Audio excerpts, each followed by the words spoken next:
Okay, so up here I got my feeders. Grindle worms, springtails, crickets, a jug of empty water, shop towels, and on a bungee cord. That's pretty cool. I got my endlers here. I got some garden twine. I got 2 empty 5.5s. Well, they're not empty, they're full of snails, but they don't count. And then I have angelfish fry that I'm hand raising. And guys, I don't know what I'm doing. I absolutely don't know what I'm doing. My angelfish in my 6D spawned, and I was able to turkey baste out about 20 fry because there's rainbow fish in there, there were female bettas in there, there's peacock gudgeons, there's pretty much everything and anything in there that want to eat them, that will eat them. So I decided to throw them in a butter container. Yes, I say these. And so far so good. Like I said, I started off with 20. I only have about 14 right now. I know it doesn't look like 14, but I promise you they're everywhere in here. And I clean out this container twice a day. I add freshly hatched baby brine shrimp over there. And I feed them probably 3 times a day, as often as I can, like when I wake up, before I go to work, and when I come back from work.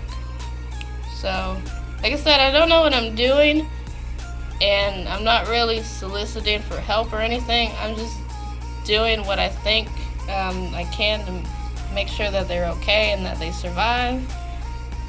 And the only reason I'm doing that, I'm not trying to like sell them for profit. A friend of mine, those angelfish that spawn, those are his angelfish, and he sold them to Fish Dreams, and Fish Dreams sold them back to me. So he wants those fry if I can hopefully raise them. They're always breeding in there, so if these guys don't work out, I'll try again with another batch. But anyways, let's move on. I got a new betta here. Another new betta over there. I got spawning going on over there. My giant kois. I don't know what they're doing. He spawned once and then he ate the eggs, and now he tore his bubble nest apart. Great. So that's what's going on with him. He's absolutely gorgeous. I'm hoping to order another koi male, not a giant. I just don't have that much experience with spawning giants. But yeah, these guys were expensive. And he just ate his eggs. He's absolutely huge too. That is one thick, fat betta. And he's only a couple months old. And let me see if I can get him to... Well, I don't want to disturb him because he's trying to spawn over there. And then next to that tank, I have the grow out tank for fry that I would have if he didn't eat the eggs. The female's under there. And it's not going to focus on her. But that's okay. I'm going to give them a little bit more privacy. Hopefully, I can get it going. I'm hoping that he doesn't eat the eggs from this spawn because that female is another koi. And I tried to spawn him with a white and yellow female. She wasn't really a koi, she just has yellow fins. But anyways, moving on. This is the licorice gourami tank. Nobody cares about that because nothing is going on in there. And it is black water, of course. And that's what's going on in the breeding rack. And I know you guys have a couple questions for me, a lot of questions. Like, what are you breeding? What are you trying to do? Originally, when I set up this rack, I wanted to do nothing but wild licorice gouramis and a couple of wild bettas, and that was it. Well, in February, I lost the shipment of licorice gouramis. I pre-ordered some more in January, and I still haven't received any word about that. They're looking for gouramis for me, and he has none. So I had to scrap that idea.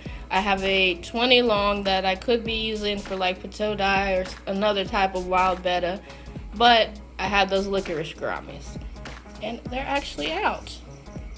And it's 2 males that I have.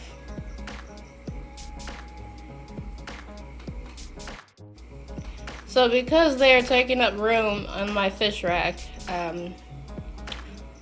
I can't really tear down that tank, because if within the next 2 or 3 weeks I get a call back and, hey, your licorice gouramis are on their way, I won't have a tank for them.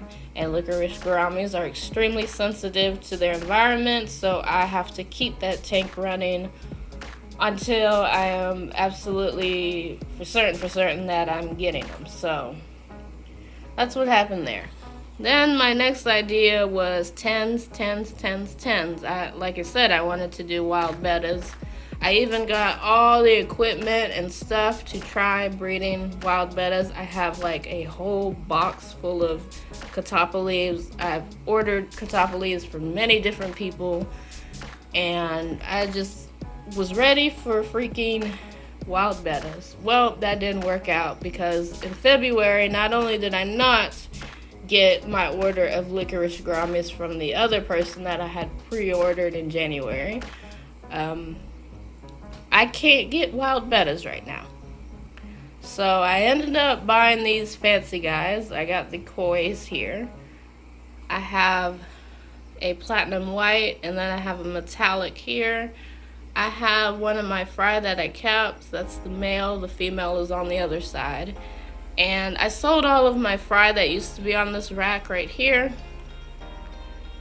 And yeah, that's what I'm doing right now. The reason why these guys are not in a nice big fancy tank like the guys over there in the Community 20 that you guys saw in the last video, and I'll link the description, link that video up here somewhere, is because I'm breeding them for profit. I don't plan on keeping these guys as pets, but if I do, guys, you already know that not only did I purchase, I'm trying not to show that tank up there, but not only did I purchase 1, 2, 3 of those dividers, you guys already know that I've ordered more because I love these dividers. So for future reference, if anybody ends up staying with me permanently, which will probably be the giant koi, I'm not gonna lie, I'm not gonna sell him, but for future reference, you already know that not only will I probably buy another rack just so I can keep him, because there's plenty of room right here in this empty wall, but I also have dividers to keep them in the same way that I have them over there in the 20. So there's no need to fret. I know half-gallon containers are just absolutely blah. And believe it or not, I did do a water change yesterday. This is the remnants of eating bloodworms, but that is what's going on up here. These guys are for breeding for profit only area. All of my pet fish are on that other rack over there. So that's the update of this rack. I know it has been so long. I've been wanting to show you guys this rack for a while, but I've always been working on it. I'm always working on like the airlines, and I'm just using your standard Tetra whisper filter pump. No, that's a Tetra air pump. That's all it is. But it's rated for like 40 to 60 gallons, and I have the airlines just everywhere. Once again, I'm trying not to show that tank over there because it's for another video. But anyways, that's what I've been working on. I have the airlines everywhere. I'm working on lighting for some of my other tanks. Like this is the shrimp tank that I never touch or look at. And it's still got stuff going on outside because another storm hit, and I'm noticing that my guppy pond is just not doing too well every time it rains, so I have to figure something out over there.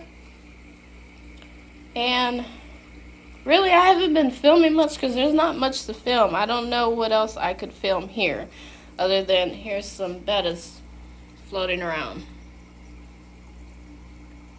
Like, that's not interesting to me. They're not breeding. And even like filming bettas breeding, I never catch that. That always happens when I'm not looking. So, and here's some brine shrimp. But yeah, that's what's going on in this rack. It's always messy. It's always unorganized and stuff. And it's always changing. That's the main thing. It is always freaking changing on me. So anyways, what I've got to do within the next couple weeks, I'm putting heat coil underneath my rack to hopefully heat all the tanks. It is way too expensive to keep buying heaters. So that's the next project. And another project, I do have another 60-gallon tall. I have no idea where I'm going to put it, but hopefully somewhere up here. Not on the rack, but somewhere like over here in this wall area. But anyways, guys, this is the tall breeding for profit rack update.